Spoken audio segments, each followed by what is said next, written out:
Ini kita tahu pasti bahwa ukurannya jauh lebih kecil, kemudian material pembuatan dari roket angkasa itu biasanya dari bahan-bahan yang keras tapi memiliki sifat tahan tekanan seperti dari bahan besi, ada dari besi, baja, aluminium, silika, kemudian sekarang ada yang dibuat dari titanium, ya. Dan semua itu bersifat tahan tekanan tadi.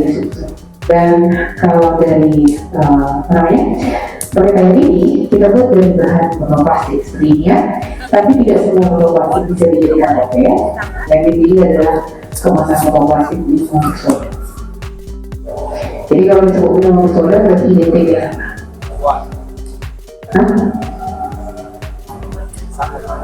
Kenapa? Tahan tekanan, tapi sebenarnya identiknya itu ke gas ya.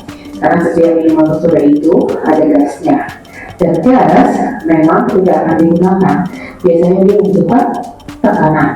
Nah ternyata dari uji yang dilakukan, kemasan monoplastik yang memiliki sifat tahan tekanan itu adalah kemasan monoplastik minor soda ya. Itu yang jadi alasan kita memilih kemasan monoplastik minor soda. Nah kalau dari sisi bentuknya sama ya, dia bentuk tabung seperti ini pun seperti mengunci atau mengunci. Nah ini harus seperti ini, harus mengunci supaya nanti ketika roket ini mulai mengunci di udara, roket ini dapat mengirimkan udara secara dinamis atau istilahnya sering kita kenal dengan sebutan aerodinamis ya. Nah kita lihat bagian-bagiannya mulai dari ujung atas ini. Ujung atas ini kita kenal dengan sebutan nose. Nose atau ini berfungsi untuk membelah udara ya. Kemudian bagian bodinya terbagi dua, kemudian badannya ya, yang bagian atas ini disebut pemberat, dan pemberat yang tidak isi di sini, yang ini, yang warna hijau ini disebut plastisin ya, atau dari mainan ada yang pasti tahu. Nah pemberat sini berfungsi memberi berat atau massa kepada roketnya.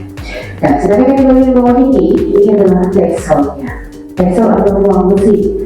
Nah vessel ini kalau untuk roket angkasa itu diisi dengan bahan bakar. Ya kan? Nah kalau disebut bahan bakar, biasanya ketika terjadi proses pembakaran, nanti hasilnya dia, hasil akhirnya dia, ketika proses itu terjadi itu bisa menimbulkan api. Sama seperti kalau roket angkasa, mungkin ada yang pernah menonton video berusaha roket angkasa. Ketika roketnya diluncurkan ke atas didorong oleh pendorongnya, ya kan? Nanti pendorong itu kan turun kembali berupa api. Jadi ada apinya. Makanya setiap kali peluncuran roket angkasa itu harus clear area. Jadi berapa meter gitu dari area di mana roket itu harus clear dari makhluk hidup karena itu sangat berbahaya ya.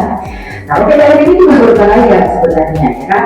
Walaupun yang kita isi ke dalam si vessel atau ruang besi ini tidak bahan bakar ya, karena tidak akan ada fenomena api di sini ya kita lihat.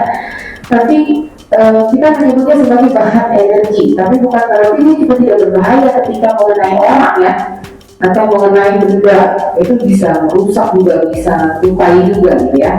Nah jadi bahan energi yang kita isi ke sini, jadi kita tidak menyebutnya sebagai bahan bakar tapi lebih ke arah bahan energi, tapi tujuannya maksudnya sama ya. Nah karena dia roket air berarti bahan energinya air ya. Kemudian masuk ke bagian sayapnya. Nah ini sayapnya ini ada 3 seperti ini. Sayap di roket ini biasanya dikenal dengan sebutan fins. Jadi bukan wings. Wings itu biasanya untuk pesawat sama binatang bersayap ya. Tapi kalau di roket kita sebutnya sebagai fins, jadi bisa sayap, bisa sirip. Itu makanya jumlah sayap ini bisa lebih dari 2. Jadi bisa 3, bisa 4 sesuai dengan struktur dan model dari roket sendiri ya. Nah sayap di sini harus dibuat dengan pastinya harus dibuat dengan ukuran yang sama ya. Bentuknya juga sama, kemudian disusun dengan jarak yang sama. Nah karena apa? Karena apa? Fungsinya dari si sayap ini. Sehingga dia dibuat untuk bentuk, ukuran, dan susunan yang sama. Seimbang. Iya, menjaga kestabilan atau keseimbangan ya. Dan yang bagian terakhir adalah nozzle. Ini yang warna putih yang ada lubang kecil ini disebut nozzle. Jadi lubang kecil ini sebenarnya adalah bagian yang memasukkan maupun mengeluarkan air dan udara yang kita gunakan. Ya kan? Nozzle ini sendiri merupakan konektor antara roket air ini dengan peluncurnya ya. Jadi ini adalah konektor antara roket air ini dengan peluncur ini. Nah peluncur ini biasanya dikenal sebutannya dengan launcher Jadi sebelum kita meluncurkan, kita akan menghubungkan dulu nih si nozzle ini dengan si quick release. Ini namanya quick release ya, di bagian launchernya seperti ini.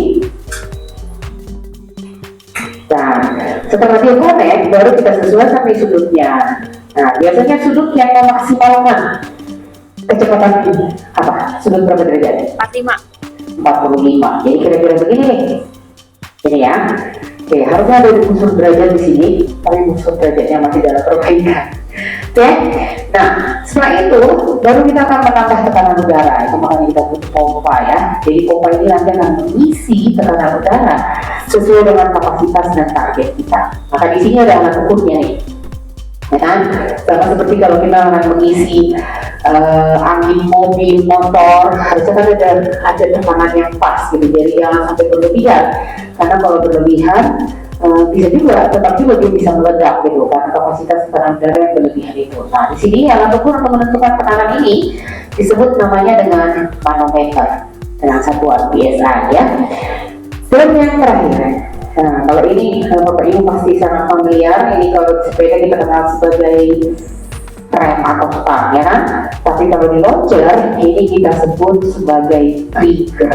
Jadi trigger ini adalah tombol pemicu. Ini adalah step terakhir yang akan kita lakukan ketika kita akan meluncurkan roketnya. Maka kita tinggal menekan si trigger ini, push, nanti roketnya akan meluncur ke depan. Ya, oke, demikian Bapak Ibu dan adik-adik semua. Ini adalah bagian-bagian dari roket air dan launchernya. Apa ada kira-kira pertanyaan dari yang saya jelaskan? Sebelum kita lanjutkan? Masih ada? Tidak ada? Oke, kalau tidak ada saya akan menunjuk tugasnya. Jadi kita akan menunjukkan roket yang pertama. Nah, roket yang pertama ini sudah saya setting seperti ini ya. Dan artinya roket yang pertama ini di vesselnya masih kosong air. Airnya nanti di sini, tapi akan kita lakukan penambahan air di luncuran yang kedua. Jadi roket yang pertama ini hanya akan kita luncurkan tanpa air. Jadi hanya akan mengisi atau memompa tekanan udara aja. Kira-kira menurut Bapak Ibu dan adik-adik, roket ini meluncur atau tidak? Meluncur tapi tidak jauh. Meluncur. Tapi tidak jauh. Oke, ayo kita buktikan. Saya butuh 2 orang di sini. Satu memompa, satu di trigger. Mas. Ayo. Siapa nih? Ayo Mas. Boleh? 1, 2. Siapa yang mau? Oke. Oke. Coba. Jadi kita akan menambahkan tekanan udara di 20 PSI. Nanti jarum manometernya akan berputar ke angka 20. Oke. Boleh Mas, silakan pompa. Ya, lagi. Belum bergerak lagi. Ya, lagi. Lagi. Bisa sudah lagi. Oke, nanti kita samakan ya. Oke, sekarang kita akan meluncurkan rogetnya. Kita udah hitung ya. Kita dimulai dari 3, 2, 1 baru ditekan. Oke. 3, 2, 1. Oke, terima kasih. Ini roketnya meluncur nggak? Boleh kembali ke depan. Ini roketnya meluncur atau enggak? Meluncur ya. Meluncur atau tengah jauh? Berapa langkah ini? 1, 2, 3. Oke, ternyata 3 langkah ya. Iya. Nah, ternyata ya tekanan udara yang kita kasih 20 PSI itu 20 jadi sedikit ya, dan membuat roketnya meluncur, tapi memang tidak jauh. Nah, kalau dengan tekanan udara aja roketnya meluncur, berarti kalau ditambahkan air, roket ini akan meluncur atau tidak? Oke, pasti meluncur katanya ya. Nah, ini saya akan tambahkan 300 ml. Jadi ini masih kosong, saya isi ke dalam vessel si roket ini, ya kan, 300 ml ini. Artinya air ini akan mengisi vesselnya dan akan menambah berat dari roketnya. Betul nggak?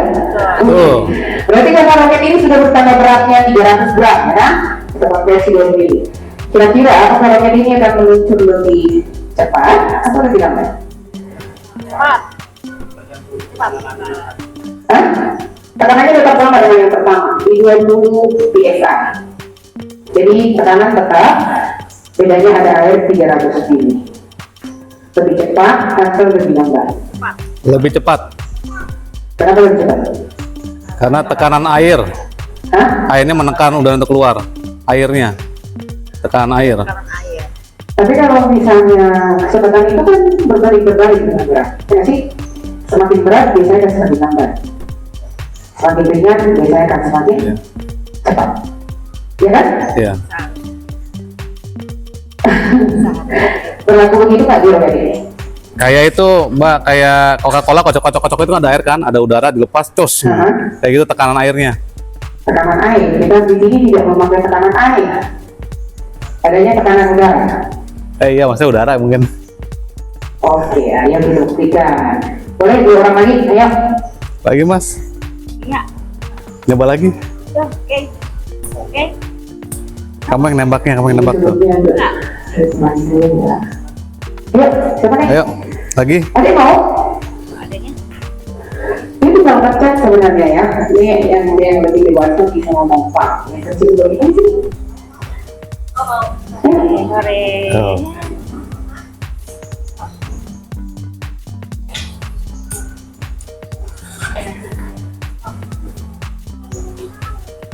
Tekanan air apa tekanan udara? Tekanan air, udara ya? Yang sama berat sebenarnya. Ada di triggernya aja. Nanti triggernya tinggal ditekan begini ya. Oke, tapi nanti ya kita berhitung mundur dulu. Oke, boleh? Ayo enggak? Tekanannya sama ya. Di 20 PSI lebih sedikit lagi. Ya. Oke, ya sudah bergerak lagi. Oke, lagi, lagi sekali lagi. Oke, sudah. Sekarang kita hitung yang boleh mundur nggak? Mundur sedikit. Kita hitung yang boleh dari 3, 2, 1. Wow!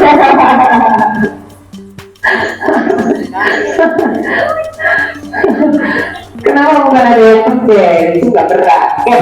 Jadi kenapa ada yang belum itu lebih cepat dari dia? Tekanan air ya? Apa tekanan udaranya mendorong keluar? Gitu ya? Mendorong apa? Airnya keluar. Mendorong airnya keluar. Oke, jadi ada gaya dorong ya. Kayak dorong ya? Iya, ada gaya dorong. Jadi saya jelaskan dulu ya. Jadi ternyata prinsip roket ini sangat sederhana. Dia hanya menggunakan yang dikenal dengan gaya dorong. Tadi roket yang pertama kita hanya menggunakan udara. Gaya dorong udara itu ternyata lebih singkat. Itu makanya lebih pendek, ya kan? Ketika kita menambahkan air, gaya dorong air itu ternyata lebih besar dan lebih lama pastinya. Itu yang membuat roketnya pasti meluncur lebih jauh. Tapi kenapa lebih cepat? Karena itu tadi, karena ada kombinasi dengan tekanan udaranya. Itu gimana, seru nggak? Seru. Tapi tadi diperhatikan nggak? Ketika roketnya meluncur ke depan, kenapa airnya ke belakang? Hah? Dorongan dari udara. Dorongan. Dorongan apa? Udaranya. Dorongan udara mendorong air, ya. Jadi gini, tadi diperhatikan nggak ketika udara ini dipompa masuk ke dalam roket, di sini ada apa tadi? Iya, Udara. Gelembung udara itu menunjukkan bahwa udaranya sudah masuk ke dalam roket. Dan ketika udara masuk ke dalam sebuah ruang tertutup, itu kan pressure-nya itu ruang tertutup ya. Dia mesti mencari jalan keluar, ya kan? Nah, caranya udara berjalan keluar, ya kan? Dia memiliki sifat dong.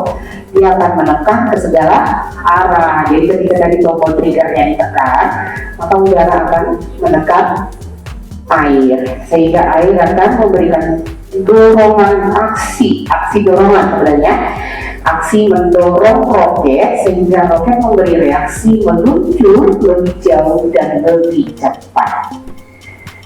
Jadi walaupun kita bermain-main di sini, sebenarnya prinsip dari si roket ini menggunakan yang dikenal dengan gaya aksi reaksi. Ada yang dikasih tahu? Mungkin Bapak Ibu masih ingat aplikasi buku apa ini?